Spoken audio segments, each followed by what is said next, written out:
Oi, me ouvem? Agora sim. Bom dia a todos. Bom dia a todos que estão aqui presencialmente, também aos que estão nos assistindo online. Eu sou Nina Mello, coordenadora do Observatório de Oncologia, de Pesquisa do Movimento TJCC, membro do GT de Oncologia Pediátrica, do Movimento Todos Juntos contra o Câncer. Também integro o GT consultivo do INCA, de Oncologia Pediátrica. Vou moderar aqui esse importante painel sobre a Política Nacional de Oncologia Pediátrica, que perpassa aí, muitas dimensões importantes sobre o cuidado ao adolescente e à criança com câncer. E vou fazer aqui uma breve contextualização sobre o tema. A Política Nacional de Atenção à Oncologia Pediátrica, então, foi instituída em março de 2022 como lei e tem o objetivo de aumentar os índices de sobrevida, melhorar a qualidade de vida e reduzir a mortalidade e o abandono ao tratamento das crianças e dos adolescentes com câncer, por meio de ações destinadas à detecção precoce e ao tratamento da doença, bem como à assistência social e aos cuidados paliativos dos pacientes. Mas, na prática, quando falamos no Brasil como um todo e suas particularidades, não é bem assim que a realidade se encontra. Para trazer informações e nos ajudar a entender como resolver estes desafios, apresento agora os nossos super convidados. Aqui ao meu lado a doutora Geisa Alves de Souza. Ela é médica de emergência em oncologia e coordenadora da oncologia no Hospital Infantil Darcy Vargas, aqui em São Paulo. Dr. Nevissolino Pereira de Carvalho Filho, ele é presidente da Sociedade Brasileira de Oncologia Pediátrica, especialista em pediatria e cancerologia pediátrica. Doutora Alaide Vieira Vanderlei, doutora em oncologia, integrante da Coordenação de Oncologia Estadual do Pará, diretora do Hospital Infantil Otávio Lobo e minha querida conterrânea. Bem-vinda. Monique Albuquerque Ferreira, orientadora educacional na Escola Móvel, aluno específico do GRAAC, especialista em educação e saúde. E o Edmar Silva, que é orientador educacional na Escola Móvel, também do aluno específico do GRAAC, especialista em educação em saúde. Eu queria aqui só comentar brevemente com vocês, então deixa eu passar aqui os nossos slides norteadores, fazer uma contextualização, né? Então, o objetivo é que a gente faça um bate-papo mesmo, comente os principais aspectos da política, qual que foi o desafio para a gente chegar até aqui. Acho que é uma luta aí não só da sociedade médica, mas também de todos os oncologistas, né? Acho que há muito tempo vocês vêm falando que a oncologia pediátrica ela tem sim particularidades, tem uma certa urgência do ponto de vista de diagnóstico e também de acesso ao tratamento. Então, eu queria que vocês comentassem um pouco, né, sobre essa contextualização. O que vocês... primeiro, vamos falar das coisas boas, né? O que vocês enxergam que isso tenha sido realmente um avanço e o que vocês esperam, né, na prática dessa política. Vou começar aqui com o doutor Nevissolino. Bem, vocês me escutam sempre. Bom dia a todos. Quero agradecer ao Movimento TJCC e na pessoa da Nina pelo convite para a gente participar desse painel. Bem, eu acho que a Nina já trouxe algumas palavras muito fundamentais para essa discussão. Eu acho que, antes de mais nada, a gente tem que entender que o câncer pediátrico é muito diferente do câncer de adulto. E a gente também sabe, todos sabem, que o câncer pediátrico é uma doença rara. Cerca de 2% só dos cânceres que acometem a população, em geral, acontecem em crianças. E eu acho que, ao longo de todas as últimas décadas, não tem sido dada a devida importância para o câncer pediátrico, e eu acho que, inclusive, por conta disso também. Porque se olha muito mais para o câncer de adulto, né? Porque tem muito mais pessoas acometidas pelo câncer nessa faixa etária, e a pediatria sempre é vista como um apêndice. Essa que é a realidade.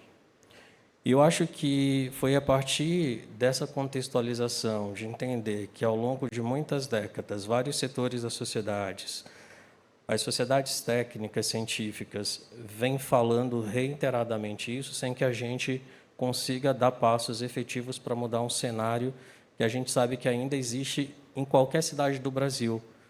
Diagnósticos inaceitáveis, crianças que chegam com tumores absurdamente grandes, e isso não é uma realidade só da região norte, do Nordeste. Na cidade de São Paulo, a gente recebe pacientes que a gente não entende o tempo que essa criança teve desde a primeira consulta até chegar num centro de referência. Então, acho que, dentro desse cenário, o grupo que organizou a Frente Parlamentar entendia que havia necessidade de criar realmente uma lei para olhar para essa situação e fazer com que a oncologia pediátrica fosse, de fato, vista, né? Então, a lei contempla uma série de coisas que são importantes e fundamentais para a gente poder avançar. Em agosto do ano passado, isso já foi estabelecido em portaria, e eu acho que, a partir desse momento, a gente tem que somar esforços para fazer valer o que está escrito, o que está legalizado no Brasil. E eu acho que o grande desafio de tudo isso é, antes de mais nada, cada um de nós que trabalha com oncologia pediátrica, termos conhecimento do que está dentro da lei, dentro da portaria, porque essa mudança tem que partir de nós. Mas a gente sabe, na minha opinião, que o grande gargalo para isso é a questão de gestão de financiamento. Porque, se a gente for ler o que tem na lei, na portaria, está tudo lá, gente. Precisa apenas ser executado. A questão é como executar, né? Já que a gente também é jargão falar que o país é continental, cada região tem as suas peculiaridades, e adaptar isso às regiões. E os planos de ação do Ministério da Saúde olham para essa regionalização, para essas necessidades. Então, acho que o grande desafio, a partir de agora, é poder colocar em prática isso que já está definido por lei, para ver se a gente consegue avançar e mudar esse cenário assustador, porque a gente sabe que muitas crianças com câncer altamente curáveis morrem no Brasil, às vezes, inclusive, sem ter diagnóstico. Então, e isso é uma coisa que vem repetidamente. As campanhas de avaliação sobre diagnóstico precoce, elas acontecem há 4 décadas. A questão da educação, de levar isso para as faculdades, isso vem sendo discutido há décadas. Existe um esforço aqui de cada um de nós, oncologistas pediátricos, para a gente poder difundir capacitação. Isso é feito há décadas e não está mudando esse cenário. Alguma coisa está errada. Oi. Quer comentar, doutora? Eu queria, nem sei Fica se à o meu vontade. funciona. Então, o Rio de Janeiro, esse último ano, ultrapassou a sobrevida da leucemia linfóide aguda São Paulo, que era a capital que tinha a melhor sobrevida. Isso foi um trabalho lindo que eles fizeram de diagnóstico precoce. Então, eles fizeram o reforço nas UBS, em posto de saúde, o encaminhamento precoce para o centro de oncologia aconteceu. E nada mais surpreendente do que a melhora da sobrevida. Então, o que eu quero dizer com isso? De 2022 para cá, nada mudou, aqui em São Paulo, pelo menos. A gente segue recebendo crianças estadio 4, mesmo aqui em São Paulo, crianças que são eventualmente operadas de tumor de célula germinativa, tumor de testículo, e vão embora. E aí o uro nunca encaminha, e é massa, e não tem a preocupação de checar o anátomo. Então, no meu entender médico, ético, o que deveria mudar? Infelizmente, é processo. As pessoas que estão lá na ponta, que faz uma biópsia e não checa e não dá o retorno para o paciente, elas tinham que ser punidas de alguma forma. Aí nem educacionalmente elas são, porque a gente fica, às vezes, com tanta raiva do profissional que a criança ficou bem, a gente não volta lá para dizer, olha bem, esse paciente que não teve o retorno, agora foi parar no meu hospital, só que ele não é mais estádio 1 e 2, ele é 4. Então, isso, as meninas aqui do Darcy que estão aqui, elas estão carecas de ver, isso acontece sempre, e é muito triste, porque não repercute somente em mais quimioterapia, mais gasto público, mas a menor taxa de sobrevida. Então, eu acho que a campanha da oncopediatria ela precisa ser mais forte, as pessoas precisam entender como sociedade a necessidade de cuidar dessas crianças. E números não passam de 12 mil por ano. Então, eu acho que é questão educacional e se unir como sociedade, que a gente, infelizmente, não está conseguindo fazer. E não adianta fazer lei se as pessoas não entenderem isso. É básico.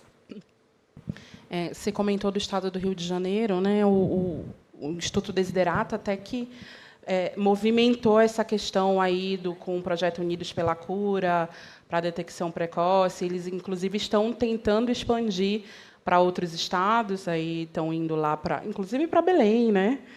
Fizeram uma reunião lá, assim, conversando, mas estão já no estado no Nordeste. Então, acho que as coisas boas a gente precisa replicar, né? Só retomar aqui que o doutor Neves Solino disse que, apesar de ser raro para a criança, é a primeira causa de morte por doença, né, de 1 a 19 anos. Então, acho que a gente precisa olhar com mais cuidado e, né, tem altas chances de cura, mas por que no Brasil a gente não está, né, com tanto êxito assim? Doutora Laide. Sou eu agora, né? Obrigada pelo convite.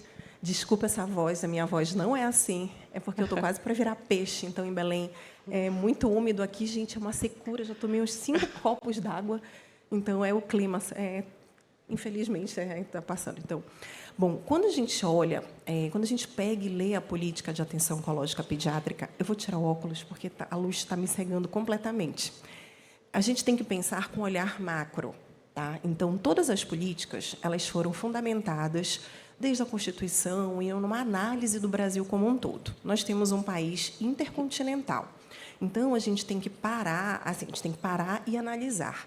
Quando nós estamos na ponta, na assistência, e vemos crianças chegando tardiamente, crianças não chegando, crianças sendo encaminhadas para locais que não são corretos, crianças com a demora na continuidade do tratamento, crianças com falta de equipamento. Isso eu estou fazendo um passant de todo o estado, do Brasil inteiro, que a gente conversa e troca experiências entre colegas. Tem hospital que não tem UTI, tem hospital que não tem serviço de urgência e emergência separado, tem hospital que tem ruptura de quimioterapia, tem hospital que falta o transplante e não tem. Isso são vários questionamentos que estão há décadas nós estamos avançando. E aí a gente tem que parar e analisar por onde começar. Então, a primeira coisa temos a informação para saber aonde estão esses pacientes? É a primeira coisa. Onde eles estão atendidos? Nos surpreendeu no estado do Pará, quando nós levantamos os dados, que descobrimos que o segundo local onde se trata mais paciente paraense é o Hospital de Amor, em Barretos. Falei, gente, mas o que está acontecendo? Então, é aí que a gente começa a parar e ver para onde está sendo migrado esses pacientes. Por que eles estão indo para lá? E aí a gente pega a política e vê. Diagnóstico precoce. Tudo bem, fizemos campanhas educativas explicando. E por que não dá certo? Tem turnover de profissional. Todo mundo que é capacitado, às vezes, fica 6 meses naquele local, 4 meses, depois 1 ano, e ele desaparece e a informação se perde com ele. Começa aí. Segundo, isso a gente fazendo um tracer, tá? Segundo, tem, dentro da política de atenção estadual de cada estado, a oncologia pediátrica inserida, desenhada, descrita, a linha de cuidado desse paciente, da onde ele vai sair, para onde ele vai chegar, porque cada estado tem a sua política, cada estado tem o seu caminho, o seu percurso. Então, quando a gente pega a política, cada estado tem que fazer o seu dever de casa. Na verdade, a primeira coisa é o seu papel e responsabilidade. O que é que eu preciso dentro desse hospital que eu tenho, que eu estou trabalhando agora, porque os meus dados eles estão inconsistentes? Eu nunca me esqueço de uma situação que, quando foi tentado se pedir aumento de teto no estado do Pará, se observou que as nossas informações estavam sendo subnotificadas. Então, não tinha quantidade de pacientes para poder trazer mais verba e recurso. E a gente tem que olhar também o papel da participação das 3 esferas, municipal, estadual e federal. Cada uma tem seu papel para contribuir para a assistência de melhor qualidade para aquele paciente pediátrico oncológico. Então, a política ela vai nos nortear, e, pelo menos, a gente tem um norteador, porque, quando eu ia conversar com o meu gestor, não está escrito, não está na portaria, eu não tenho isso. Então, a primeira coisa é todos que lidam com oncologia pediátrica conhecer as leis, as normas, as diretrizes que nos norteiam.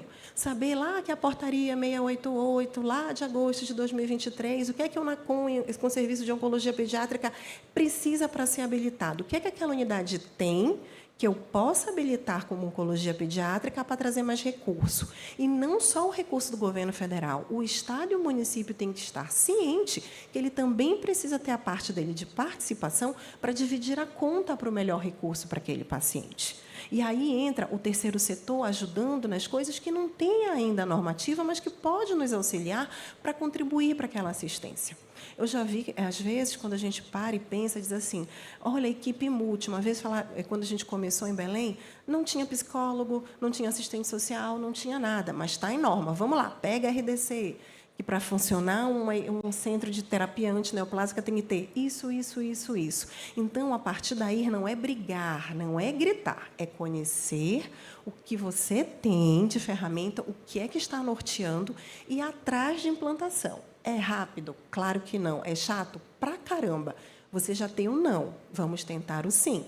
E aí vocês vão... parece videogame, é por parte. E o que angustia nós, da oncologia pediátrica, é que o paciente ele não tem esse tempo. Esse tempo que a gente precisa levar para ajustar. Então, é por isso que, muitas vezes, aquele paciente coparticipado entre várias unidades, a gente tenta empréstimo de medicamento, transfere, porque, senão, a gente perde a vida. É o que eu sempre falo, é a vida de alguém, é a vida muito importante ali. E aí, quando a gente pega isso para nosso pensamento, então, vamos nos organizar, cada um fazer o seu papel, a sua responsabilidade, e cada um, conhecendo essa lei, essa política, a gente consegue saber aonde eu estou e para onde eu quero ir. Aí a gente consegue implantar e ir fazendo pouco a pouco. Não é fácil.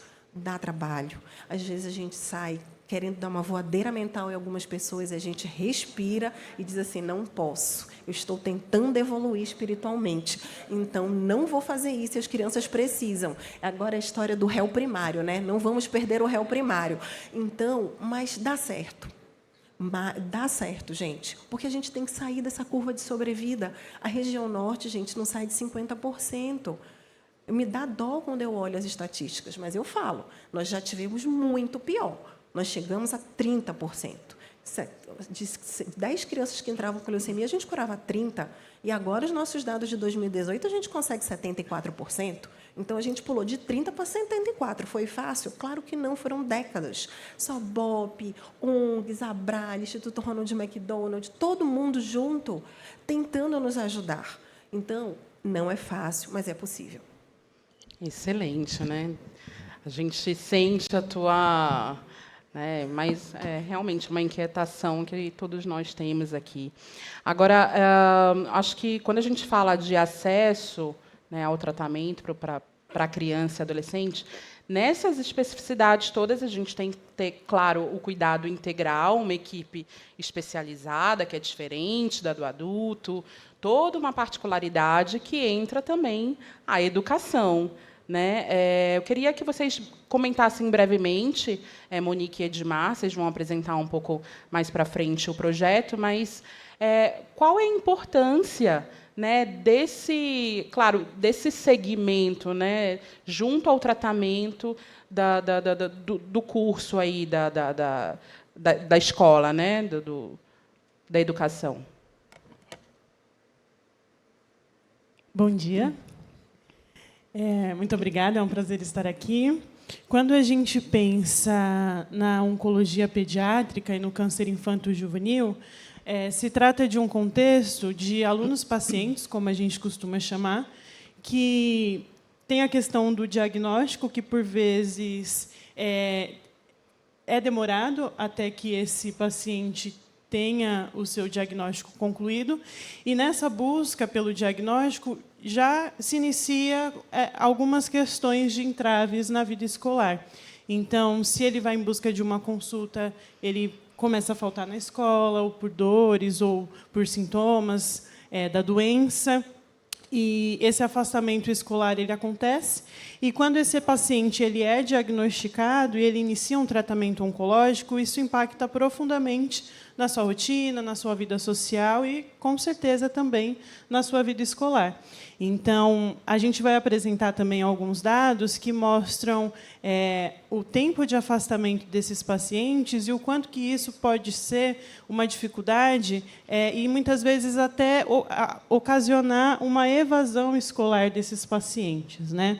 Então, a gente fala do nosso país, em que existem muitos hospitais diferentes e esse serviço de atendimento escolar ele também é diverso, né? Então, quando a gente pensa nessa política da oncologia pediátrica, ela é muito importante para nortear e que se estabeleça esse campo de debate para que a gente possa refletir sobre a situação dessas crianças e adolescentes em tratamento que, de qualquer forma, vão ter um impacto na sua vida escolar.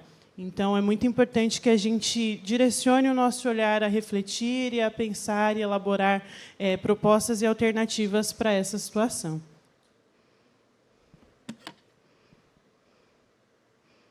Vocês me ouvem? Ouvem. Bom dia a todos. Fico muito contente, antes de mais nada dizer, de ver uma sala de oncologia pediátrica assim tão cheia. Que bom saber que a gente tem pessoas dispostas a discutir o assunto, a conversar sobre o assunto e, enfim. Acho que os doutores e a professora Monique eles trazem para a gente esse cenário realmente difícil, que é a oncologia pediátrica que a gente está vivendo e que já vivemos há um certo tempo, né? E, só acrescentando ao que a professora Monique disse, a gente tem a questão, e somando ao que os doutores disseram, a gente tem a questão da dinamicidade que esse paciente tem do ponto de vista geográfico, né? Então, ele inicia o tratamento em um espaço que talvez não tenha, em um hospital, em um estado que talvez não tenha as condições devidas de tratamento, ele migra de estado, na nossa instituição a gente passa bastante por isso, então a gente recebe pacientes do Brasil inteiro e, às vezes, até da América Latina, né? Então, a gente recebe pacientes de diversos lugares, cada um com uma realidade social, com uma realidade socioeconômica, com uma realidade dentro do contexto biopsicossocial mesmo bastante diferenciada, né? Então, eles atravessam todo esse percurso e, como a doutora falou da questão do tempo, né? Esse tempo, mesmo durante o tratamento, esse tempo fora do ambiente de tratamento, ele continua correndo, né? Então, a vida escolar está andando e esse paciente está parado, não está acompanhando esse tempo. Então, se a gente pensar em cura com qualidade de vida, a gente devolve um sujeito para a sociedade que não está apto, em termos bastante macro, né? Não está apto a continuar, porque a evasão escolar pode acontecer, porque ele não está preparado para uma inserção adequada na universidade e porque ele vai ficar para sempre com esse estigma do câncer na vida dele. Eu não consegui acessar a universidade porque eu tive um câncer que me tomou 1 ano de tratamento, que me tomou 1 ano da minha vida, no qual eu fiquei parado no tempo enquanto todos caminhavam, né? Então, os meus colegas de turma, os meus colegas foram para a universidade, os meus colegas avançaram nos esportes, os meus colegas avançaram nos empregos, e eu não consigo, eu não saí de onde eu estava, né? Então, acho que é uma questão bastante importante de ser inserida na política nacional de atenção à oncologia pediátrica e de ser discutida com mais afinco, né? A gente vai apresentar também a questão, bem brevemente, obviamente, da intersetorialidade, como isso é importante a gente inserir esse contexto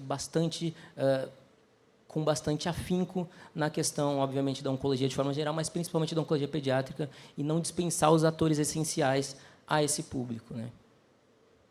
É realmente muito importante. Eu acredito que os doutores devem se envolver nesses diferentes aspectos aí da vida da criança. Eu acho que, principalmente do adolescente, nesse caso, né, que também parece que fica ali meio num limbo do cuidado, ou é tudo para a criança ou é tudo para o adulto, né? Então, é muito importante continuar todos esses aspectos aí, não perder nada, né? Agora, eu queria comentar um assunto que é um pouco sensível, eu diria assim, né? Que são os chamados vazios assistenciais. Já foi comentado um pouco, a gente tem representação do Norte, tem a sociedade e também 2 grandes centros daqui de São Paulo que acabam recebendo muita demanda de lugares que, né, não têm essa assistência total ou uma dificuldade de acesso, de repente. A doutora Laide também acaba, né, apesar de ser do Norte, o centro dela é também um ponto de apoio ali na região, de cuidado desses pacientes de outros estados da região. E, enfim, ela acaba também, né, como representante da secretaria, vivenciando toda a questão até dos aspectos legais ali, de pactuação, enfim. Então, queria que vocês comentassem um pouco dessa questão, né, desse fluxo, desses encaminhamentos. Quem é que paga a conta? Eu sei que a doutora Geisa aqui vai ganhar um prêmio Nobel, né, por receber também muitos pacientes, doutora Laide, enfim.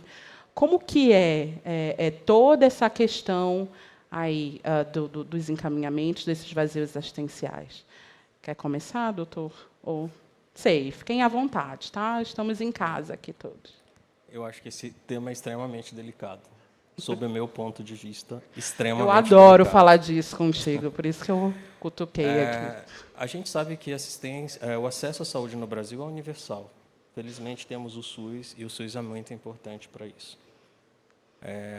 Mas eu não acho que uma criança vai ter a mesma chance de cura com um diagnóstico de determinados tumores, mesmo que ela tenha um centro de tratamento para acolher essa criança como um centro de oncologia pediátrica, mas que não tenha os recursos suficientes para isso. Ela não vai ter a mesma chance de cura. Então, é triste escutar que melhor ela ser atendida lá do que em um centro longe da casa dela. Eu discordo plenamente dessa afirmação, porque a gente não vai estar dando a melhor chance de cura. Então, mais uma vez, olhar as peculiaridades de alguns tumores. É complexo, mas Ministério da Saúde, gestores e oncologistas podem se debruçar numa rede de fluxo de encaminhamentos. Não adianta uma criança com diagnóstico de retinoblastoma intraocular ser tratada numa região que, por mais que exista ali um vazio demográfico que vai criar, quantas crianças vão ter retinoblastoma na região norte? Retinoblastoma é uma doença rara. É muito mais racional estruturar, fortalecer os centros que já dispõem de todas essas terapias. E se você disser para a mãe, por mais pobre que ela seja, que a chance do filho dela ter a melhor chance de cura, ela vai vir. Só que, óbvio, a questão social que a gente também tem que discutir, e na lei, nas portarias falam que o tratamento tem que ser integral, a gente não está olhando de fato só para a questão de exame, diagnóstico, tem todo um suporte social para essa família. As casas de apoio têm uma importância fundamental nesse processo. Então, tem que se debruçar todos os envolvidos para entender como coordenar fluxos para encaminhamento de patologias específicas para centros especializados. Tem um vazio demográfico na região norte. Vale a pena investir tanto dinheiro para construir um centro que possa ter todas as necessidades para tratamento de todos os tumores pediátricos? Para receber quantos pacientes com retinoblastoma? 2? Vai gastar para comprar RETCAN? Tem um radiointervencionista? Isso faz sentido? Então, acho que quando a gente fala sobre esse tema de vazios demográficos, a gente tem que olhar para isso também. Para a estimativa e outra, isso é um outro dado alarmante. Nós não temos dados no Brasil reais sobre a incidência de câncer. E isso é responsabilidade de quem? Nossa, dos oncologistas pediátricos ou é do Ministério da Saúde? Porque sempre que a gente vai discutir, não temos dados, vocês têm... Precisamos saber... É um absurdo você ter 77 centros habilitados e quase 200 estarem recebendo crianças em centros que não são habilitados. Mas é melhor que elas tenham esse acesso. Eu volto a dizer, eu discordo plenamente disso. Acho que a gente tem que se debruçar em cima disso. Uma criança que vai ser atendida num CACOM, sem habilitação em oncologia pediátrica, mas é melhor porque ela não está perto de casa, ela vai ter a mesma chance de cura de uma criança que está dentro de um serviço que tem equipe multidisciplinar voltada só para aquele tratamento? E existem muitos gargalos. A gente recebe pacientes recidivados porque o médico jogou o tumor fora. Essa semana eu recebi um paciente em São Paulo que o ortopedista tirou um tumor na mão da criança, jogou no lixo.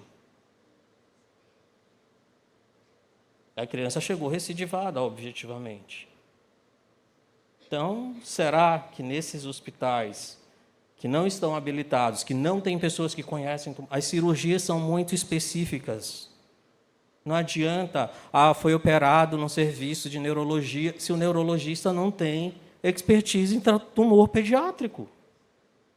Então, é um trabalho complexo, difícil, mas se tem que utilizar os mecanismos de modernidade que a gente tem hoje, teleconsulta, troca de experiência entre os centros, que aconteça, que se movam para fazer isso, porque não é admissível que essas crianças continuem sendo tratadas dessa forma. E há necessidade de que essas crianças com determinados tumores sejam, sim, encaminhadas para centros que tenham como tratar essa criança do começo ao fim. Não adianta, vai para lá, volta para cá, tudo bem, isso é possível em algumas situações, mas isso... E outra, uma vez que a criança vem para um centro especializado, a mãe, a família, sente completamente a diferença da qualidade da assistência. Ela não vai querer voltar para um hospital onde ela sabe quantos de nós aqui tratamos crianças de outros estados do Brasil que mesmo o segmento dessa criança talvez até pudesse ser feito na sua cidade de origem e que as mães dizem, não, eu não quero fazer o acompanhamento aqui. Por quê? Porque não existe um tratamento de qualidade de assistência para essas crianças fora desses centros especializados. Então, essa é a minha opinião. A minha opinião não é diferente, tá? Esse desenho, ele é internacional, ele é mundial. Os Estados Unidos, que também é um país continental, ele agrega no St. Jude, em outros hospitais, sempre dessa forma. E a razão é muito simples. A oncopediatria é extremamente trabalhosa, ela é extremamente multidisciplinar. Não adianta você achar que um hospital geral, se não tiver todas aquelas vai atender bem essa criança. Então, eu acho, depois de quase 4 anos aí atendendo o pessoal, as crianças do Amapá, eu vou dizer o seguinte, hoje em dia, eu não tenho preocupação que eu tinha inicialmente com o social, porque vai acabando criando uma rede de apoio aqui. Então, no Ronald McDonald's, na casinha onde eles ficam, eles têm o açaí, eles têm o peixe, e eles vão ganhar aí as roupas, né? Você pensa que você sai de um lugar extremamente quente, vem para São Paulo, teve essa onda de frio agora, eles se adaptam. É por um bem maior do que é aumentar a sobrevida. Então, eu não tenho nenhuma dúvida que tem que colocar em grandes centros, que tem que drenar essas crianças. Tudo isso passa, gente. Não adianta se você deixa uma criança dessa num lugar onde que não tem nem UTI, não tem controle de lise, não atende as emergências oncológicas e acaba acontecendo tudo errado e chegando muito ruim a criança aqui. Então, eu concordo com o Nevi, a gente precisa colocar em centros onde as pessoas saibam o que estão fazendo. E é o único jeito de aumentar a sobrevida dessas crianças.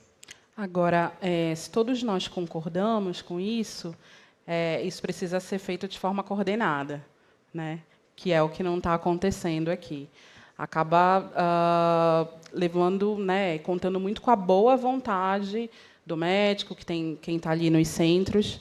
Doutora Laide, quem é que paga essa conta? Só espero não ser demitida.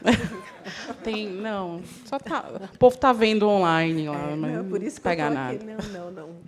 Bom, É uma pergunta bem capciosa. Eu estava aqui pensando, processando como eu iria falar, porque, como o doutor Nevi falou, é algo muito delicado, na verdade. Porque são situações bem imperiosas. É a vida de uma criança que precisa ser definida. Então, só para a gente resumir um pouquinho, é assim: existem trabalhos que falam que a sobrevida, as chances de cura daquela criança está relacionado com o genoma da doença, com as características clínicas do paciente e com o local onde ele vive. Isso me deixa muito triste. Quando a gente abre essa parte do local onde ele vive, eu me pergunto, mas por quê? E aí a gente tem essa reflexão. Primeiro, foi o que os nossos 2 colegas falaram brilhantemente aqui sobre centros de referência. Se sabe que aquela criança tratada num centro de referência, ela tem muito mais chances de cura para estar com aquela equipe multiprofissional, interdisciplinar, com aquele olhar voltado para a oncologia, para dar todo o suporte oncológico, também fazer o tratamento necessário e até dar a continuidade no cuidado e a totalidade com o cuidado paliativo. Isso é muito importante. Mas, quando eu falo centro de referência, também não quer dizer que os centros de referência terem que estar somente plantados numa determinada região. Aí vem a geoequidade que eu vi hoje mais cedo. Você tem que ter centros de referências distribuídos nas demais regiões. Então, Norte, Nordeste, Sul e Sudeste, para quê? A maioria das patologias puderem ser tratadas nesses centros de referência com toda a qualidade, com todos os critérios mínimos que a UNACOM exige, que a SOBOP ela fez os critérios mínimos para diagnóstico e tratamento das patologias em 2015, que é um norteador para o gestor, para que seja feito, criados esses centros de referências e administrados em todas as regiões. Eu acho que isso daí é fundamental. Concordo. Dentro das patologias oncológicas, tem algumas extremamente raras, extremamente custosas, desde o RH, que é altamente especializado para se formar o especialista para fazer a quimioterapia intraarterial. O cara estuda mais de quase 20 anos, só para ter, né, Nevi, a certificação para poder fazer isso. Então, realmente, em todo lugar a gente não vai encontrar. Então, para as patologias muito raras, a gente pode realmente... E aí a gente para e pensa, nós somos um Brasil, nós somos tão solidários, por que não se cria uma rede integrada de todos os centros de referência, para não ficar no jeitinho brasileiro? Isso a gente não tem. Entendeu? Uma linha de cuidado oncológico, porque eu tenho a rede de regulação do meu estado, eu tenho o CNRAC, antes que eu apanhe do Ministério da Saúde, eu tenho o CNRAC, que é a consulta ambulatorial das redes integradas, que a gente pode, que se eu não tenho esse especialista, vai para o outro, perfeito, só que o tempo do CNRAC é um pouco mais lento do que o tempo da oncologia pediátrica, porque ele foi criado por um oncologista de adulto. Então, às vezes, eu tenho uma criança em recidiva que eu preciso encaminhar para o centro de transplante, que eu tenho que fazer a quimioterapia de resgate, eu tenho que fazer a ponte de transplante e transplantar. Aí eu engato no TFD, eu engato na transferência, eu engato numa papelada, porque o município dele é emancipado, não é o Estado, é o município não tem a carteira, a criança não chega. Então, são esses pequenos detalhes que, assim, poderíamos sugerir, fazer uma rede integrada, claro, não no improviso, mas totalmente documentada, que também usasse CNRAC ou outras possibilidades, mas que fosse alinhar. Eu tenho uma criança lá no norte que ela realmente é um retinoblastoma intraocular, que é raro. Isso que me entristece. E ela tem a oportunidade de preservar a visão e curar e salvar. Vamos mandar para cá? Aí tem que ficar, liga, faz contato, manda e-mail, pede ajuda e fica no pé do TFD. É essa rede, para ser mais rápida, que está faltando. Entendeu? Os municípios que, por exemplo, no estado do Pará, eu falo, nós temos 2 grandes centros. Nós temos muitos casos novos, gente. A gente está com uma quantidade de casos novos que vai crescendo exponencialmente. Em 2015, eram 120 casos novos, agora a gente está batendo nos 400. Tem mês que a gente atende 50, 54 casos novos. Tem final de semana que chegam 7, 8 crianças de leucemia, tudo junto, parece que abriu um bonde. Então, esses casos novos, a gente se integrar, fazer uma rede realmente integrada de todos os UNACONs, CACONs com serviços de oncologia pediátrica e especializados, habilitados. E aí, isso é política pública. É sentar e ser a nível de comitê interpartite, lá em cima. Porque não é só município e Estado, é federação e todo mundo se ajudar para poder pagar a conta. Se todo mundo se ajudar, eu tenho um especialista aqui em sarcoma, que ele faz uma tecnologia, que ele faz porque ele tem um programa assim, assado, cozido. Olha, a cara está lá em Recife, aqui em Recife não tem. Dá para mandar para São Paulo? Pô, vamos jogar na rede? A nossa rede tem? Tem. Manda para lá. Então o Estado está fazendo parte dessa rede, então é coparticipação. A conta iria fechar. O que acontece é que temos alguns municípios, não vou entrar em detalhes, temos alguns estados que a conta não fecha e encaminha para o vizinho, a gente não vai mandar voltar. E a conta realmente não fecha. Então, São Paulo abraça, Pará abraça, tem outros estados que abraçam, Recife, Fortaleza, todo mundo acaba se ajudando pelo paciente. Mas a gente tem que fazer, e não é só a regulação. Tem a regulação interna e a regulação nacional. Teria que criar essa conta. E lembrando mais uma vez, essa conta ela não é só governo federal, é governo municipal e estadual. Uma coisa que a gente tem que ficar bem esclarecida, na hora que a gente vai bancar uma quimioterapia, bancar um suporte hospitalar, bancar uma equipe médica, uma equipe multi, muitos gestores só falam que só vai contratar o que cabe na PAC. E se a gente pegar o manual da oncologia, não é. A PAC ela cobre uma parte. A outra parte é participação lá na CIB, na Comissão Interpartite, que todo mundo diz como é a sua continha para pagar. O município diz, olha, São Paulo, eu sou de... Vou chutar, porque eu não conheço muito bem São Paulo. São Bernardo. Olha, eu vou mandar lá para São Paulo, capital, para tratar meu paciente, mas ele passou pela CIB. Tudo bem, quanto é que você vai me dar de contraprova? Eu vou dar 40 laranjas. Vou usar esse termo aqui para a gente entender. Tá bom, 40 laranjas dá para eu cuidar do seu paciente. Então, eles criam um PPI que vai ter orçamento e dinheiro para bancar esse paciente. Se a gente não fizer isso, cada um saber o seu papel, seja municipal, estadual e federal, a conta não fecha. E a gente não consegue dar uma assistência de qualidade. Então, todo mundo, às vezes, diz... E eu fico compadecida que tem muitos municípios do estado do Pará que dizem que não tem dinheiro. Só que, quando a gente vai ver, lá no CIB, ele fez uma participação. E aí o Estado vai, abraça, o federal abraça, e aí a conta não fecha. Então, é dividir as contas, cada um com seu papel.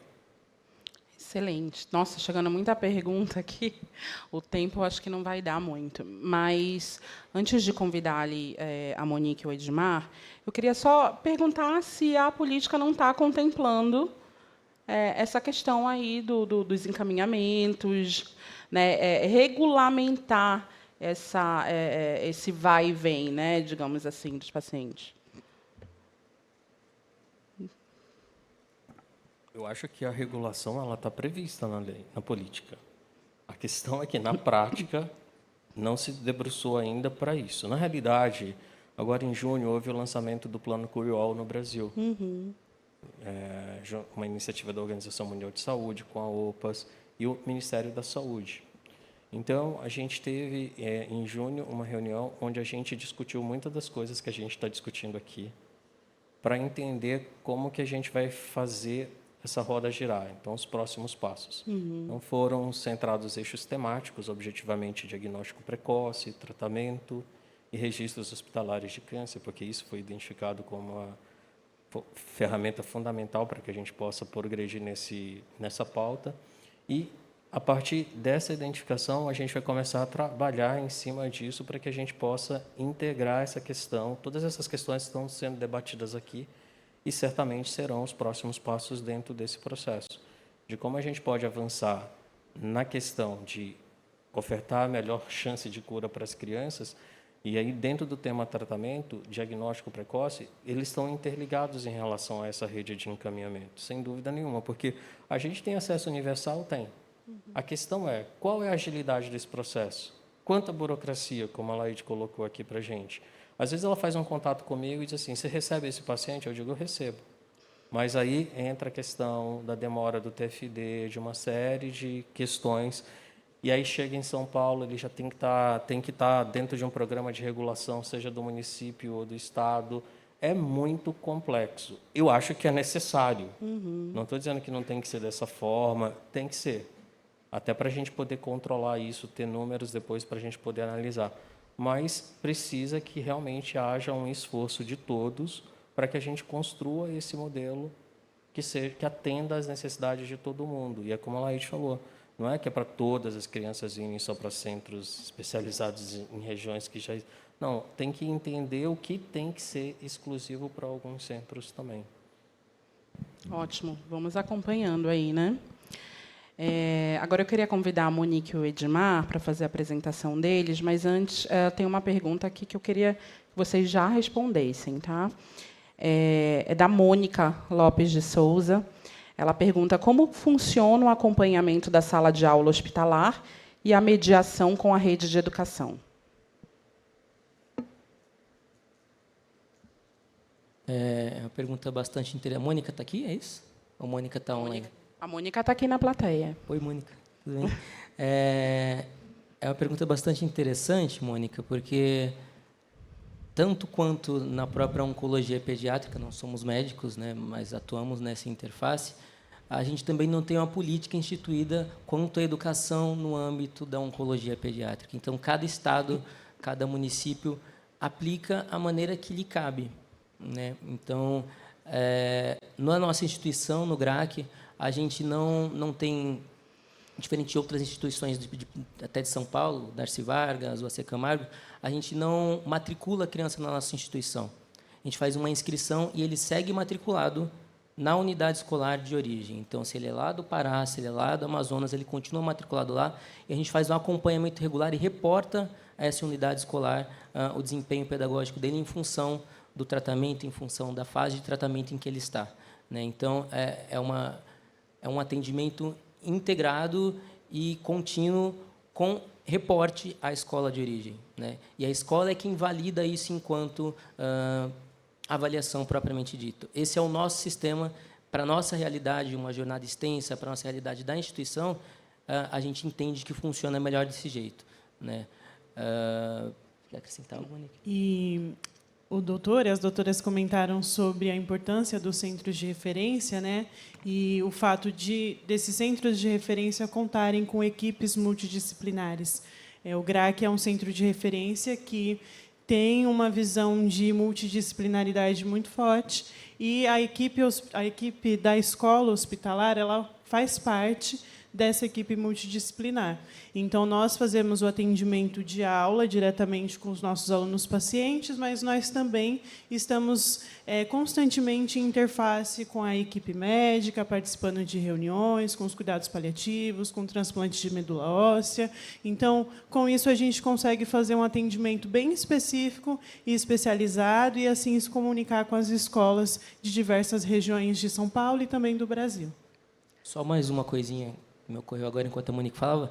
É muito importante salientar que o GRAC ele é uma exceção. Nós somos uma organização da sociedade civil, não somos um hospital público. Então, a gente consegue, dentro da filantropia, dentro de diversos contextos de captação de recursos, manter 7 profissionais da educação dentro do hospital que dão assistência para essas crianças e adolescentes. Entretanto, a gente sabe que essa não é a realidade da maioria dos hospitais pediátricos do Brasil, né? Então, esse é um ponto bastante interessante. E, por serem do próprio hospital, esses profissionais não esbarram na questão da LGPD, Lei Geral de Proteção de Dados, que limitaria o profissional da educação a ter acesso ao prontuário.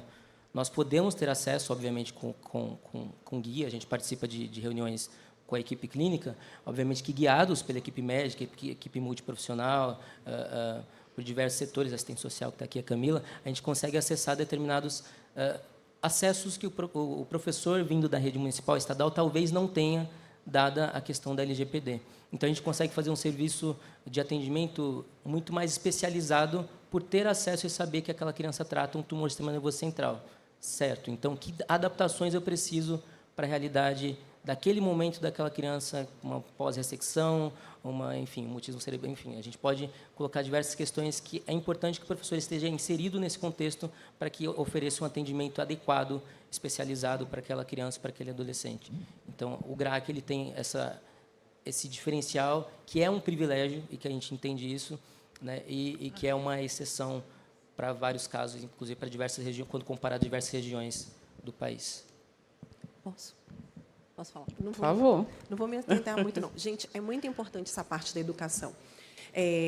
A gente tem os nossos desafios, e imagina você tirar um pré-adolescente, um adolescente, uma criança de toda a sua rotina e virar uma rotina exaustiva de idas no hospital para fazer exame laboratorial, ser furado, fazer procedimento, tomar uma medicação que ela não sabe nem o que é, mas que sai de lá pior, passando mal. Então, é você devolver um pouco da rotina daquela vida que aquela criança tinha. E é algo que não é simples, mas é algo que é factível, sim, fazendo parcerias. No estado do Pará, nós temos o projeto Prosseguir, que você tem uma parceria da Secretaria de Saúde com a Secretaria de Estado de Saúde. Então, a nossa unidade, as unidades do Estado, elas têm e também essa parceria, que todos os pacientes pediátricos matriculados na unidade, que ficam mais do que 4 meses em tratamento, podem pedir a sua transferência, que tem um convênio com uma escola, e aí ele fica fazendo todo o tempo lá e seguindo.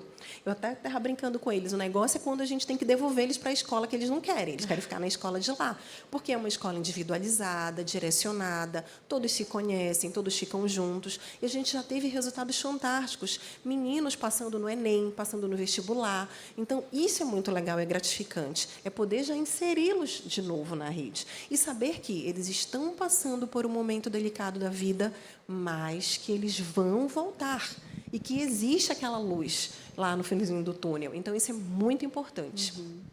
Eu acho que isso é integralidade de tratamento, né? Sim. Integralidade. É entender que no processo, essa frase é muito conhecida de muitos que estão aqui, no processo de a gente curar o físico, a gente também tem que curar a alma, curar o mental e tem que devolver uma criança saudável, e a gente sabe, em estudos hoje mundiais, o quanto crianças curadas de câncer são produtivas para a sociedade no futuro, e muitas vezes o gestor não leva isso em consideração quando ele vai pensar em pactuar planos para a oncologia pediátrica. Então, isso é uma questão assim importantíssima, a gente olhar para o paciente na sua integralidade. E a gente sabe também que a classe hospitalar é uma questão que já é normatizada no país, e é o que ele falou. Muitos centros, às vezes, Na as secretarias prática, não dispõem um único professor, ou centro com 200 casos novos que tem um único professor, porque eu saí dessa realidade. Então, é sobre essas questões que a gente acha que tem que se debruçar para poder avançarmos. Sem dúvida. Olha, falando lá do Darcy, a gente teve incontáveis crianças que aprenderam a ler com 9, 10 anos com as nossas professoras. Mais do que isso, na hora que a gente vai prescrever uma quimioterapia via oral, aí você nota que o pai de 20, 26, 27 anos não sabe ler. Então, a verdade é que, pós-pandemia, principalmente, as crianças necessitam dessa continuidade, não só para a saúde mental, para dizer assim, olha, se eu estou estudando é porque um dia vou voltar para algum lugar, então eu tenho a minha chance de cura, ela existe sim, e eu estou fazendo um planejamento do futuro. Então, isso é extremamente necessário, e as professoras, às vezes, elas abrem mão também do seu horário para ampliar essa educação, para ensinar e direcionar, às vezes, os pais que são analfabetos nessa idade, e sim, isso acontece aqui na cidade de São Paulo. Não é uma raridade, infelizmente. Excelente. Eu convido agora, então, a Monique e o Edmar para apresentar aqui para a gente um pouco do projeto lá no GRAAC.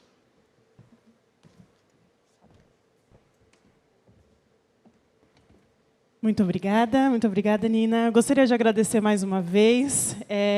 Quando eu vi a divulgação do evento Todos Juntos contra o Câncer, e eu bati lá na porta do evento, né, entre aspas, né, porque foi online, e pedi um lugar de fala para a gente abordar essa temática do atendimento escolar hospitalar, que em muitos eventos isso acaba não sendo contemplado, né, em eventos de oncologia pediátrica, e eu fiquei muito agradecida com a oportunidade de estar aqui. E quando eu vi que se trataria da política de atenção à oncologia pediátrica também, eu fiquei muito animada com essa oportunidade.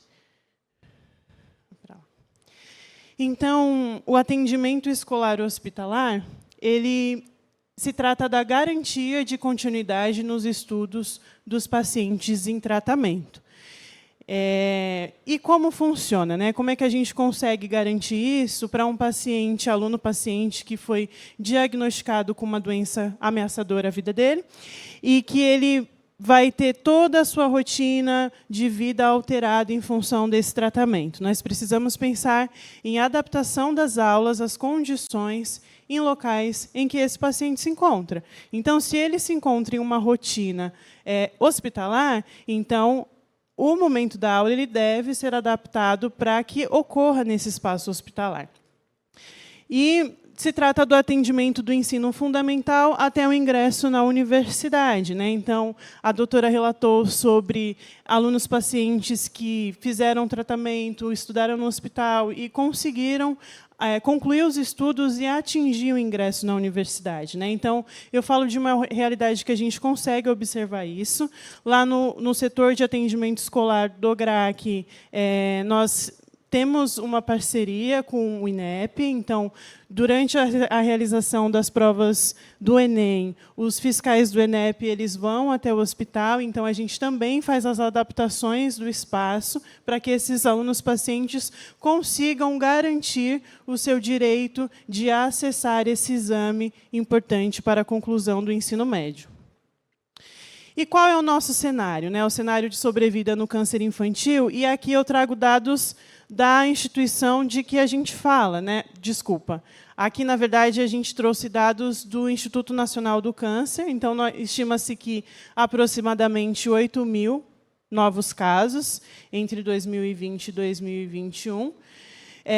Sobrevida global em 5 anos após o diagnóstico. Isso é uma fonte do registro hospitalar do GRAAC, que é a realidade de qual a gente fala. Então, cerca de 72% de chance de cura se diagnosticados precocemente e tratados em centros especializados como o GRAAC ou outros centros especializados que existem no Brasil.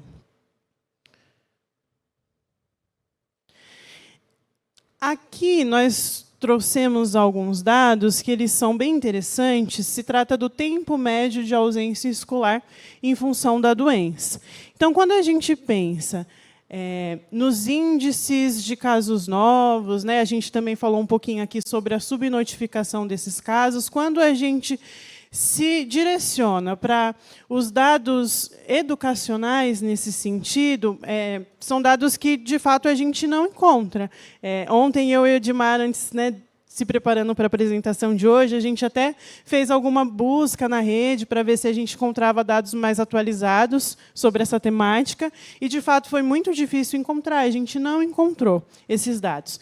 Aqui, esses dados que eu apresento, eles foram produzidos também referentes ao Hospital do GRAAC, ao atendimento que a gente faz lá, pela doutora Eliana Caranha, a professora doutora Amália Kovic. A professora Amália ela é a fundadora da Escola Móvel e idealizadora do projeto. A Escola Móvel Aluno Específico ela foi fundada nos anos 2000, pela professora doutora Amália e pelo professor doutor Eduardo Kanemoto. E ela foi fundada em observação desses dados que eu apresento aqui. Então, a gente colocou algumas doenças neoplásicas que acometem crianças e adolescentes com bastante frequência. E essas bolinhas em rosa, elas são o tempo de ausência escolar que esse paciente vai encarar de acordo com a doença, né? Então, elas fizeram esse levantamento com um grupo de pacientes tratados lá no Hospital do GRAAC, e esses números em preto... Ai, tem um laser aqui, eu vou usar. Esses números aqui, eles se referem ao tempo de aparecimento dos sintomas até a determinação de um diagnóstico. O tempo médio que isso pode levar, isso é baseado na realidade dos pacientes que participaram dessa pesquisa, né? Então, elas observaram que a gente tem cerca de 100 dias, né, em casos de maior afastamento. Aqui a gente chega até 223 dias para determinação de um diagnóstico, né? Isso pode oscilar entre uma doença ou outra, mas se a gente for pensar isso em tempo escolar, né, então, se eu pegar aqui o nosso menor número, 100 dias de aparecimento dos primeiros sintomas, então, essa criança ela já vai estar com dor, com febre, com diversas questões que impedem que ela frequente as aulas de uma forma adequada. Pode ser que ela até frequente em alguns momentos, mas ela não está... isso pode impactar até no rendimento escolar dela. Então, tem esse fator. E, após o diagnóstico fechado, a gente tem, em média, esses tempos de afastamento escolar. Então, quando a criança inicia o tratamento, ela não poderá frequentar a escola regular.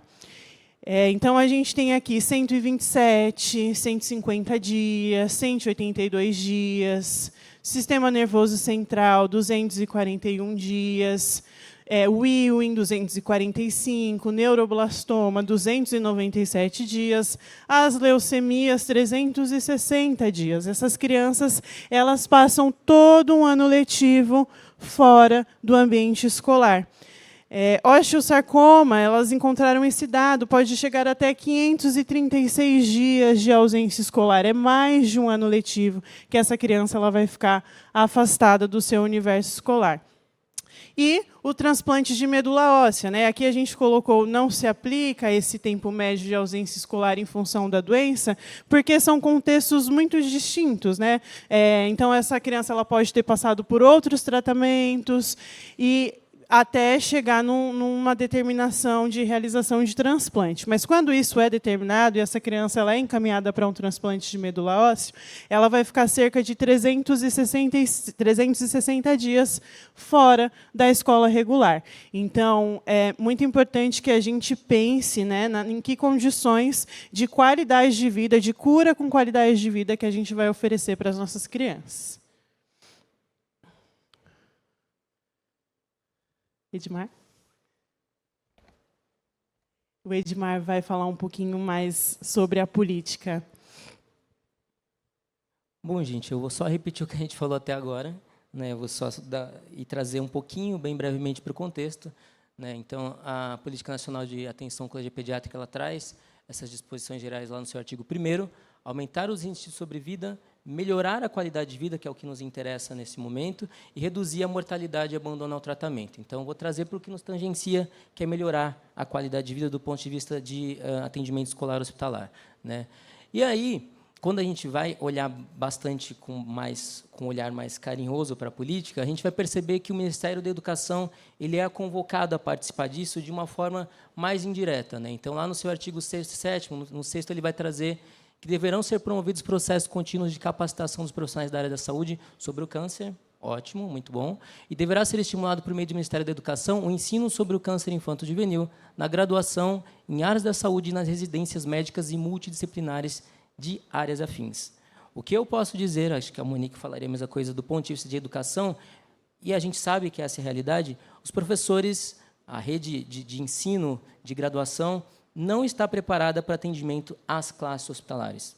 Então, para os professores recém-formados, até mesmo dependendo do estado, uma pós-graduação nesse sentido é difícil, os professores não estão adaptados e preparados para a realidade de uma classe hospitalar, em sua grande maioria, né? Então, chegam e se deparam com um cenário onde a gente vai ver, desde crianças bem e com processo de cura bastante provável, até crianças que estão em estado de atendimento paliativo, que não têm esse futuro tão óbvio, um futuro tão estimado para a gente, mas que o tempo de estudo dela, o tempo de vida, tem que ser vida enquanto é vida e também inclui esse processo de estudo, de escolarização, obviamente, se for de interesse dela, né? Então, não existe, até um tempo atrás existia até um pouco antes da pandemia, né, Simone, que a gente tinha vinculado ao GRAAC pela Universidade Federal de São Paulo um curso de pós-graduação em atendimento escolar hospitalar, né, formava os professores para atendimento de classe hospitalar. Depois da pandemia, esse curso foi estacionado e permanece estacionado desde então, né? Então, a gente vem tentando fazer com que ele retorne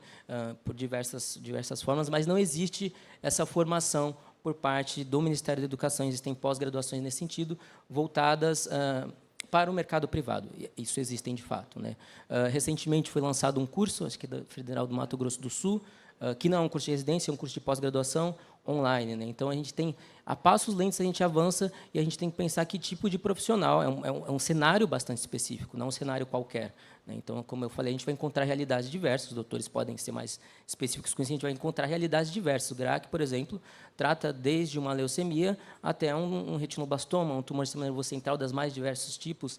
Então, a gente vai encontrar realidades diversas que vão exigir desse profissional docente também um conhecimento diverso ou minimamente saber que atores do sistema educacional recrutar no momento certo, né? E é importante ressaltar também que isso não é um processo, obviamente, mas acho que é importante dizer, solitário. Isso vai acontecer sempre dentro de um contexto multidisciplinar, multiprofissional. Então, a gente está sempre acessando serviço social, a gente está sempre acessando terapia ocupacional, equipe médica, fisioterapia, diversos atores para que a gente possa, fonoaudiologia, quando a gente estava a caminho, a gente recebeu uma mensagem da fono dizendo cadê o paciente X, que era para ter encaminhado, enfim. Então, a gente vai estar sempre nessa interface para a gente ter um atendimento adequado para esse paciente e, como foi falado aqui, devolver ele para a sociedade com qualidade de vida, devolver ele apto para dar continuidade à vida da maneira mais adequada possível, dentro da realidade dele, obviamente. Isso vai acontecer dentro de uma política nacional se a gente tiver esse contexto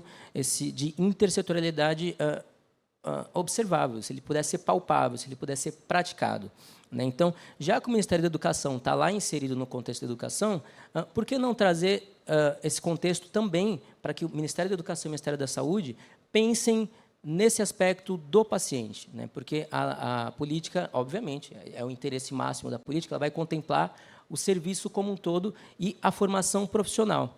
Entretanto, era importante que se falasse também do atendimento ao paciente, não é? Então, é importante que a política também versasse sobre isso, de alguma forma, atendesse essa necessidade, tivesse uma política definida, e talvez até um fluxo definido, como foi falado, como a doutora Aleide falou, um fluxo definido também para esse paciente. Olha, meu paciente, ele está aqui nessa rede oncológica, ele vai para um centro de referência que fica lá em São Paulo, mas ele é de Belém, ele é de Manaus. Então, vocês vão recebê-lo aí, e ele é esse paciente que está saindo daqui, então é interessante que vocês tomem isso como iniciativa, porque a gente tem um conteúdo, a gente tem um currículo que é esse, talvez fosse importante priorizar esses conteúdos. Então, a gente faz uma interface bastante importante com todos os atores envolvidos, né?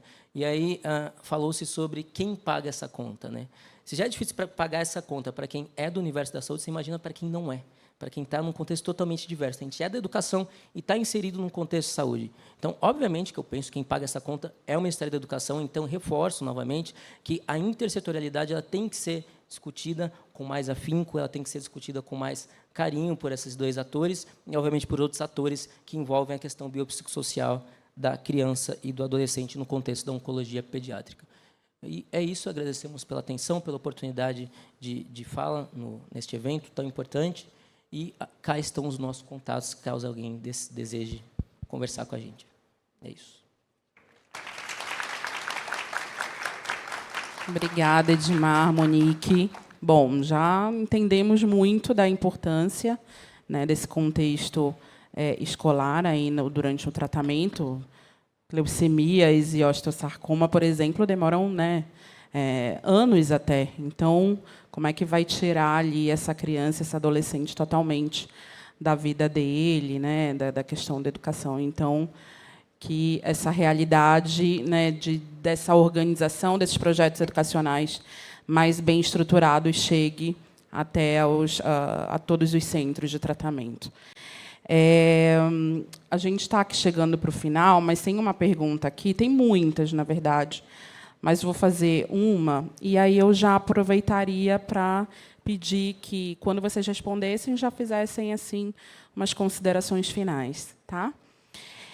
A Ana, ela pergunta, vou começar aqui com a doutora Geisa, no interior do país, vemos cada vez mais crianças sendo diagnosticadas com doença avançada, devido aos profissionais da saúde básica não desconfiarem da possibilidade de câncer. Já comentamos muito isso aqui hoje, né? Como os grandes centros podem auxiliar em relação à educação e atualização dos profissionais da atenção básica? Boas práticas, talvez, né? Enfim, cursos de capacitação. Vocês consideram importante educar também os professores em relação às queixas de sintoma das crianças? Com toda certeza. Então, o que foi feito no Rio de Janeiro para aumentar a sobrevida das leucemias foi um trabalho junto à assistência básica de saúde, basicamente o postinho. A gente trabalha muito com residente. Então, por exemplo, eu, antes de fazer oncologia, eu nunca tinha visto uma criança com leucemia. E, hoje em dia, eles rodam na oncologia. Então, eu acho que é um trabalho contínuo, tá? E, mais do que isso, o que tem feito os convênios hoje em dia é um trabalho de inteligência artificial no seguinte sentido. Você pega um laudo de tomografia onde está escrito massa, onde está escrito processo neoplásico, o hemograma onde está escrito blasto. E aí existe um mecanismo onde ele identifica isso como tumor e avisa o responsável do setor. Então, eu acredito, na verdade, que todo o trabalho é pouco para fazer um diagnóstico precoce e é a única chance da gente elevar aí a nossa taxa de sobrevida para a maioria das crianças. O que eu queria usar de consideração final aqui esse ano tem 20 anos que eu saí do GRAAC, então que eu fiz a minha formação, e de lá para cá muita coisa mudou. A sobrevida das crianças cresceram assim, de uma forma espetacular. E, na verdade, 5 a 10% das crianças elas vão precisar da imunoterapia. A imunoterapia ela veio, sem dúvida, para ficar. Ela é, infelizmente, ainda muito cara, mas a gente tem que pensar e olhar para ela como o futuro, como a chance de muitos que, há pouco tempo, há 10 anos atrás, não tinha nenhuma chance de cura, eles estão sendo curados em outros países. Então, não é que não tem cura para neuroblastoma 4, não tem cura aqui no Brasil se eles não tomarem essa medicação.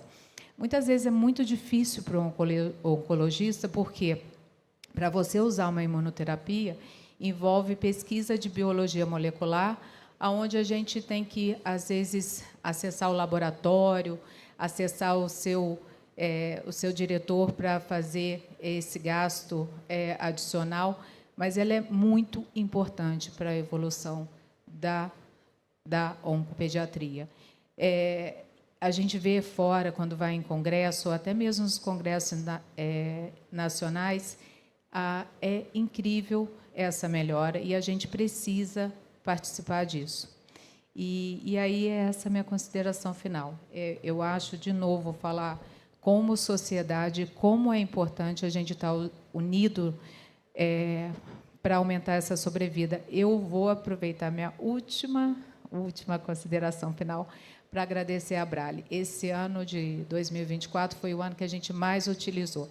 Então, eu sou a pedinte número 1 de dasatinib, de nilotinib, de Glivec, e eu não tenho palavras de agradecimento, de gratidão para a Abrale. Viu, Nina? Fica registrado ali. Gente.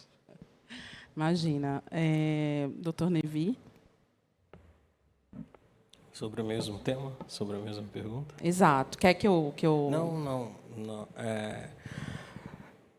Eu acho que a Geisa pontuou, acho que os pontos principais. Eu acho que também, resgatando uma frase da Laide sobre a questão de muita rotatividade dos profissionais na assistência primária, eu acho que a educação tem que ser continuada, de fato.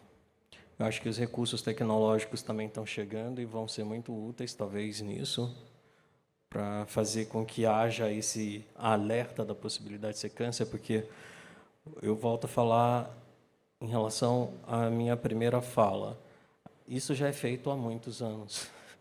E isso continua não sendo resolvido.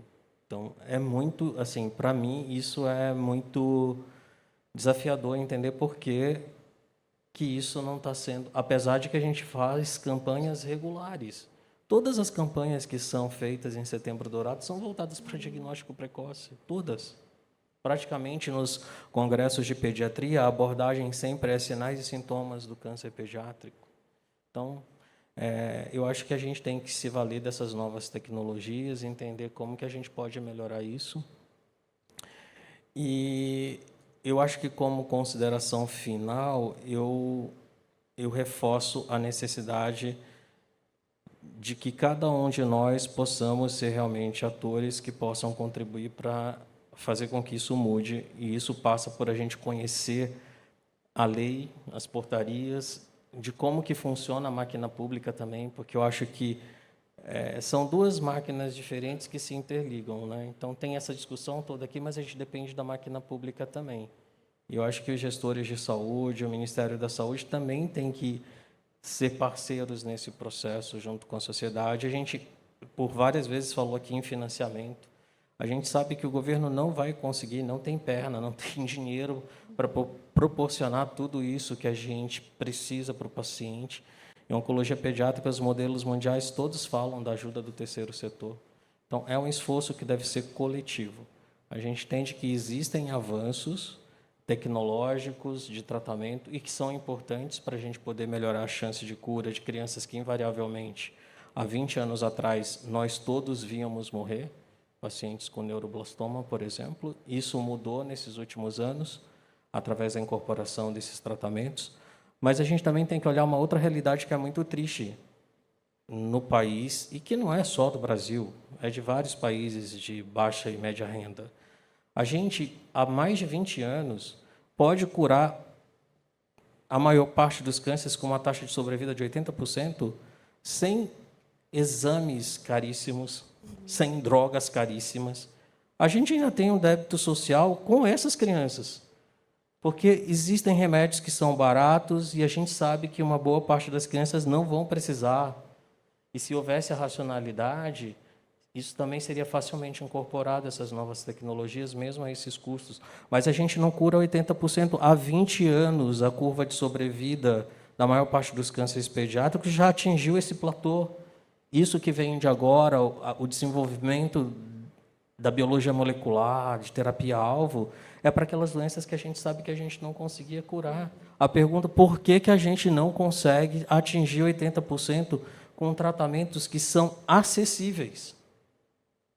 É porque essa criança certamente está sendo tratada em lugares inadequados, é porque essa criança não tem acesso a essas drogas. A gente vive um problema de desabastecimento de drogas baratas no Brasil e no mundo. Então, a gente vai ter um gap ainda maior se a gente não olhar para essas questões. Então, eu tenho uma apresentação que eu faço, que eu gosto de mostrar que a gente tem dois lados de um abismo. Que de um lado é tudo isso que a gente já poderia ter chegado e outro é onde a gente quer chegar. Então, é muito triste ver que a gente ainda não consegue dar a melhor chance de cura para as crianças com tratamentos que são absolutamente acessíveis. E se vocês forem pegar centros de referência, aqui representados pelo GRAAC, a Geisa deu a experiência que ela também foi uma ex-residente do GRAAC, eu trabalhei em centros também de referência, as curvas de sobrevida dessas instituições que levam a sério, que têm o apoio do terceiro setor para tratar câncer, não são diferentes das curvas do primeiro mundo. Então, alguma coisa está errada. É entender que esse é o modelo correto e que ele pode ser replicado de forma racional. Não é para todo mundo vir para cá, não é isso que eu estou falando. Mais uma vez, eu ratifico isso. Mas é essa racionalidade, por que eu não posso reproduzir isso em outras regiões do Brasil de forma racional?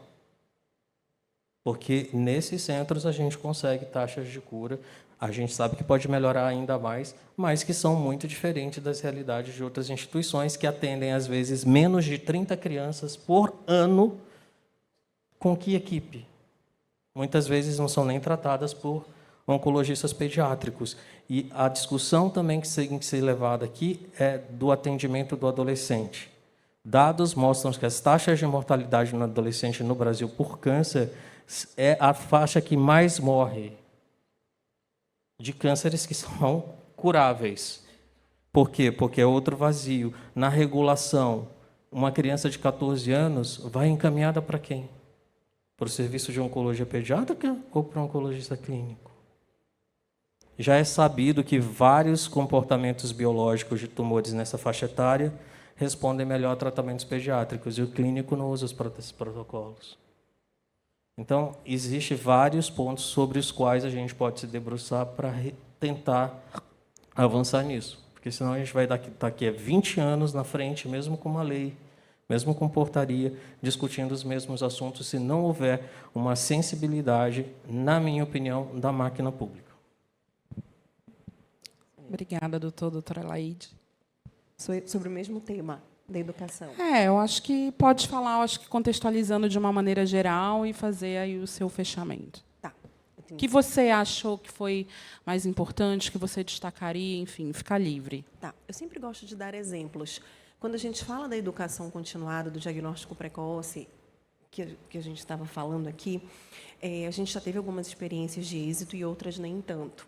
Então, um dos nossos centros, por exemplo, em Santarém, até antes da gente fazer a capacitação do diagnóstico precoce, tinham 4 casos novos, e, de repente, foi para 60 casos novos. Então, ele tem o seu papel. O problema é a linha que você pega. Então, por exemplo, em um local que tem muito turnover, a gente mudou a estratégia. A gente levou para dentro das faculdades. A gente pegou aquele profissional em formação, o enfermeiro, o estudante de medicina, e levou para dentro da triagem oncológica. Comentou que era câncer infantil para eles na formação dele. Para quando eles saíssem e estivessem em qualquer lugar, eles, opa, eu já vi isso em algum lugar. Então, a gente levou para dentro da universidade. Agora, a gente já deu um outro passo mais adiante. A gente levou para fazer a capacitação dos professores da sala de aula, professores do ensino fundamental, porque são eles que passam a maior parte do dia com as crianças para os diagnósticos precoces.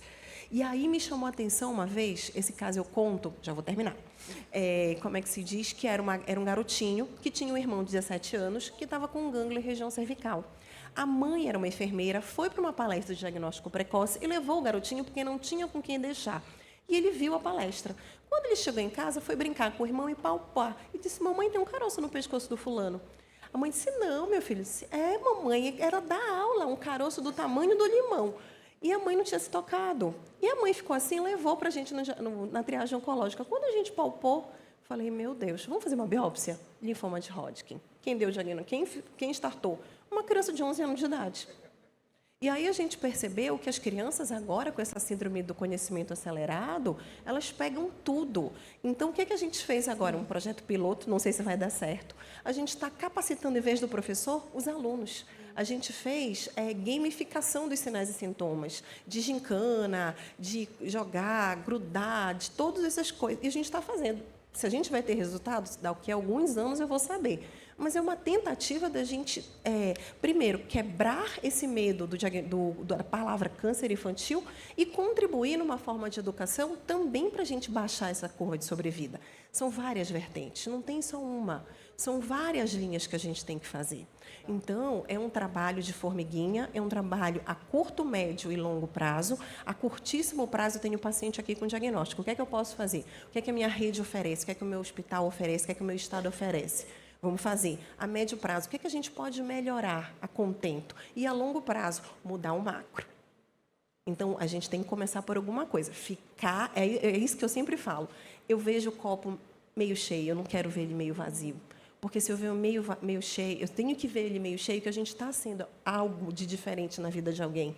Porque se, ao longo dessa nossa caminhada, que já tivemos muitos nãos, muitas frustrações, às vezes, quando as meninas, eu digo assim, quando a equipe está com um complexo de Poliana, de Gabriela, eu nasci assim, eu sou assim, dá tudo errado. Falei, não, bora para o Poliana. A gente tem muita coisa para fazer, a gente já faz muita coisa. E aí, quando tem o sino da vitória, que é quando termina o tratamento, depois de 5 anos que a gente acompanha, eu digo, olha aí, valeu a pena. Então, a gente não pode salvar todo mundo, mas se eu salvar qualquer criança, e eu não, todos salvarem. E é isso que é uma coisa. Se a gente deixar de fazer hospital, Estado, não, nós somos um Brasil. A gente tem que virar um time, a gente não tem que virar um bando que faz tudo à torta e à direita. Eu acho que na hora que o Brasil virar um time, integrar tudo, a gente dá esse salto de qualidade. Excelente. Monique. Eu gostaria de comentar, né, assim como a doutora disse, as crianças elas passam boa parte das horas diárias na escola, né? Então, quando a gente pensa nessa educação continuada, envolve, sim, a formação dos profissionais em saúde, mas pensando nessa política de atenção à oncologia pediátrica, em que o Ministério da Educação ele é convocado a participar dessa atenção, é muito importante que se aborde sobre isso nas instituições escolares, para que a gente consiga possibilitar esse diagnóstico precoce. Uma curiosidade é que boa parte dos nossos casos novos, quando a gente vai acessar a leitura da consulta de caso novo, muitos deles a gente vê que os sintomas eles surgem na escola. Então, principalmente o osteosarcoma, né, após alguma contusão na aula de educação física, que essa criança começa a sentir uma dor, e aí vai investigar e se depara com um diagnóstico da doença. Então, quando a gente pensa, né, nessa convocação do Ministério da Educação, eu, enquanto educadora, né, eu tenho formação inicial em licenciatura em Química, e também estudiosa na formação de professores, a gente percebe que essa temática ela não está incluída na formação dos professores da educação básica, né? De uma forma geral, ela não está. Quando a gente acessa minimamente essa temática na formação de professores, por vezes aparece algo sobre a pedagogia hospitalar, muitas vezes com um viés de recreação, de uma distração, enquanto essa criança está em tratamento, mas não há, nos currículos dos cursos de formação de professores, essa atenção de uma forma estabelecida. Então, também é muito importante que a gente possa pensar sobre isso.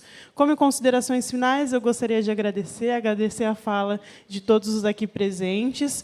Esse momento foi de grande inspiração para mim, sem dúvida, acompanhar o trabalho de vocês e ver essa dedicação na luta pelo direito das crianças e adolescentes com câncer.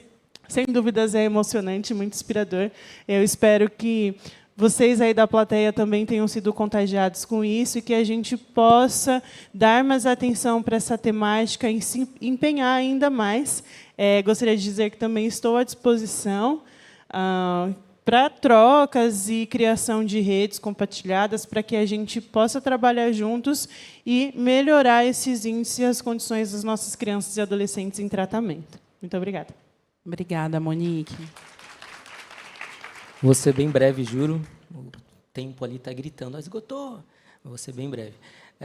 Agradeço também às pessoas que estão aqui, todos os colegas que conversamos hoje, e dizer que é importante que a gente dimensione, né, enquanto profissionais que atuam, que acho que todos dimensionamos, mas é importante reforçar que a gente está garantindo que essas crianças e adolescentes tenham vida e tenham um futuro, principalmente, né?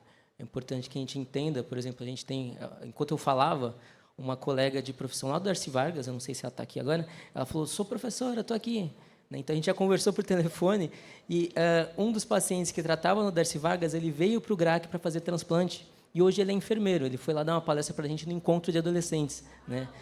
Exatamente. Então, isso que a gente está fazendo, né, e que demora um tempo para ser feito, como a doutora Laide disse, leva tempo, mas dá resultado. A gente só vai colher esses resultados mais para frente. Acho que na questão médica o resultado ele é mais imediato, né? Mas quando a gente pensa de forma global, a gente vai ter uma sociedade, uma taxa de sobrevida, que é um número, mas a gente está vendo esses pacientes vivos, inseridos no mercado de trabalho, inseridos na sociedade e com qualidade. Então, a gente faz parte disso e acredito que todos que estão aqui estão interessados em fazer parte disso. Então, agradeço em nome das famílias que a gente atende e dos pacientes que a gente atende diariamente, agradeço em nome deles. E é isso. Obrigada, Edmar. Quero agradecer aos nossos convidados, a quem está aqui presencialmente, online. O nosso painel fica por aqui. Aproveite esse momento de intervalo para visitar a área dos estandes. Tem muita coisa legal aí, viu, gente? E também para participar das interações do Congresso. As próximas apresentações começam às 13 horas, nos simpósios satélites com Lunch in Box. Muito obrigada.